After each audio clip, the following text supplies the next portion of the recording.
ദേവരാഗം എന്ന കവിത MDയുടെ പാവനമായ സ്മരണയ്ക്ക് മുന്നിൽ ഈ സ്മൃതിവനത്തിൽ വെച്ച് ഞാൻ ചൊല്ലുകയാണ്. എല്ലാ കലാകാരന്മാരും അവരുടെ മരണത്തിനപ്പുറവും ജീവിക്കുമെന്നതിന്റെ തെളിവാണ് അദ്ദേഹത്തിന്റെ കഥാപാത്രങ്ങളായ വിമല ടീച്ചർ, ഭ്രാന്തൻ വേലായുധൻ, സേതു ഒക്കെ നമ്മുടെ മുമ്പിൽ ഇങ്ങനെ ഇനി തളർവൃക്ഷങ്ങളായി മാറാൻ പോകുന്നത്.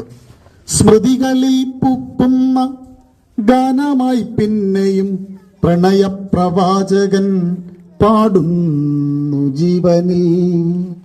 കന്യാഹൃദയം ത്രസിപ്പിക്കുമോർമകൾ ശയ്യാഗൃഹത്തിൻ തിരശീലമറ്റവേ ചിത്രവർണ്ണങ്ങൾ മയിൽ പീലി നിർത്തുന്ന നക്ഷത്രമാർഗത്തിനപ്പുറം നിന്നവൻ.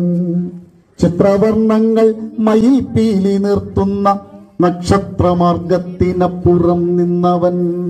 മൃത്യുവിൻ നീണ്ട വിരൽ തൊട്ട തന്ത്രിയെ തൊട്ടുണർത്തുന്നു വിശുദ്ധ സംഗീതമായി. ദേവതാത്മാക്കൾ തൻ സഞ്ചാരവീതിയിൽ തെരച്ച വീണ്ടും നിലയ്ക്കുന്നു തല്ലിട. ആകാശമൗനം വിതുമ്പുന്നു, ഗായകൻ പാട്ടായി മാറുന്നു ദേവപാദങ്ങളിൽ. നക്ഷത്രജാലങ്ങൾ താരാപഥങ്ങളിൽ നിദ്രാവിഹീനരായി മന്ത്രിച്ചു നിൽക്കവേ. നക്ഷത്രജാലങ്ങൾ താരാപഥങ്ങളിൽ നിദ്രാവിഹീനരായി മന്ത്രിച്ചു നിൽക്കവെ കന്നീ നിലാവിൽ നീലാംബരീരാഗമായി കൺചിമ്മിയുണരുന്നു കാലവും സ്വപ്നവും. വാക്കുകൾക്കപ്പുറം വിടരുന്ന പൂക്കളിൽ 7 രാഗങ്ങളായി നിറയുന്നു കീർത്തനം.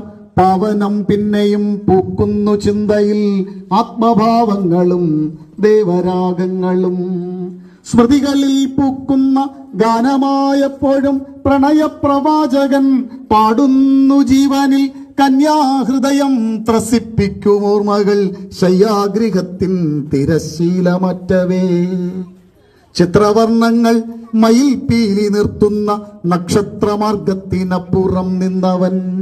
മൃത്യുവിൻ നീണ്ട വിരൽ തൊട്ട തന്ത്രിയെ തൊട്ടുണർത്തുന്നു വിശുദ്ധ സംഗീതമായി.